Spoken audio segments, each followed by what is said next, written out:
안녕하세요, 풋볼 포레스트입니다. 파울로 벤투 감독이 이끄는 대한민국 대표팀이 일본 축구 대표팀에게 0대3이라는 압도적인 스코어로 완패를 당했고, 이에 많은 일본 축구 팬들이 이번 경기에 대해 기세등등한 반응들을 보이고 있습니다. 바로 오늘 있었던 동아시안컵 마지막 라운드에서 우리나라 대표팀은 일본 대표팀을 상대했었는데요. 사실 우리나라 대표팀은 객관적인 전력상 일본 대표팀보다 우위에 있다고 보기는 힘들긴 하지만, 일본 축구 대표팀은 최근 중국과의 경기에서 엄청난 졸전으로 0대0 무승부를 거뒀었고, 우리나라 대표팀은 중국과 홍콩을 연파하면서 2연승을 거뒀었기 때문에 기세에 있어서도 우위를 점하고 있지만, 최소한 비기기만 해도 동아시안컵 우승을 거머쥘 수 있다는 유리한 고지를 잡고 있는 상황이었기 때문에 충분히 해볼만한 경기라고 할 수 있었는데요. 하지만 우리나라 대표팀은 경기가 시작되고 90분 경기가 종료될 때까지 단 한순간도 경기의 주도권을 가져오지 못하면서 일본 대표팀에게 유린당했고, 거의 가두고 패는 양상의 경기에서 진짜 숨도 못 쉬고 두드려 맞았다는 표현이 과하지 않을 정도로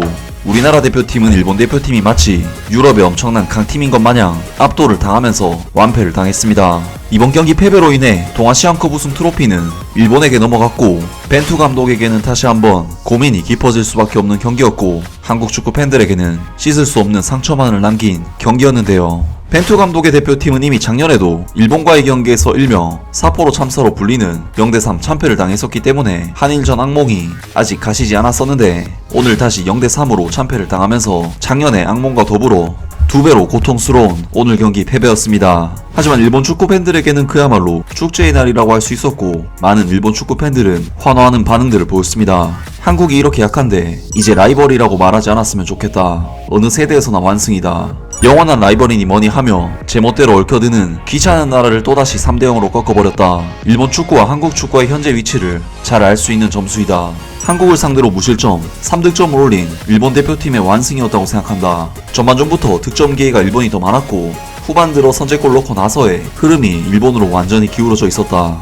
파울루 벤투는 충식 리펀 감독을 할 때도 카운터가 어울리는 팀에 볼점류 축구를 시켜 강등당할 뻔했다. 일본과 경기를 할 때는 볼점류 축구는 그만두는 게 좋을 것 같다. 확실히 이렇게 약한 일본 대표팀에게 지는 것은 한국이 문제가 꽤 심각한 거고, 난 반대의 결과를 예측하고 있었는데 통쾌한 경기였다. 미주누마는 벤치로 내려간 후 계속 소리를 냈고, 후지타 조엘 치마는 피치 내를 지배했다. 소마 유키는 계속 훌륭했고, 다니구치는 완벽했다. 한국은 중국전의 일본 같았다. 옛날 같은 투쟁심도 안 보이고, 일본은 효과적으로 3점을 얻어 좋았다. 마치노, 소마, 후지타는 해외에 가서 차기 대표팀을 짊어질 가능성이 있을지도 모르겠는데, 다만 거친 플레이만은 그만두길 바란다. 미야이치 같은 선수가 다치지 않도록. 한국이 이렇게 약했나 싶을 정도로 일본의 완승이었다. 소마의 헤더골, 소마의 코너킥으로부터 나온 사사키의 골, 마치노 슈터의 득점 장면에서도 소마가 기여했다. 이거 완전 소마데이인데. 작년에 서력을 씻으러 왔다가 다시 집으로 돌아갔네. 한국은 수비력도 공격력도 없었고 가진 거라곤 거친 플레이뿐이었다.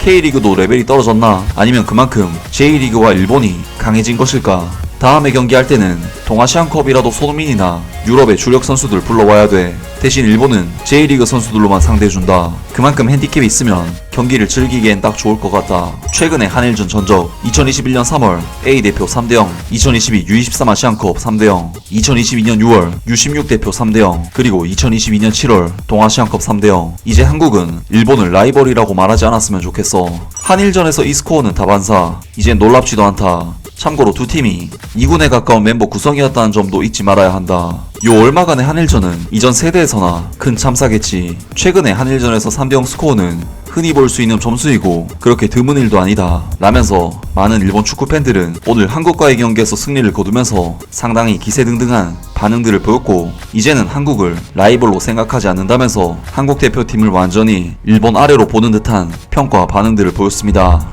정말 참담합니다. 오늘 경기는 경기 운영, 조직, 개인 기술과 기량 모든 면에서 압도를 당한 패배였기 때문에 변명의 여지가 없는 경기였습니다. 벤투 감독으로서는 자신의 취향에 맞는 선수보다는 좀 더 최근 기량과 폼, 기세가 좋은 선수를 실험적으로라도 발탁해보는 것이 어떨까 싶은데요. 과연 벤투 감독이 앞으로 어떤 선택을 보여줄지 기대를 해보겠습니다.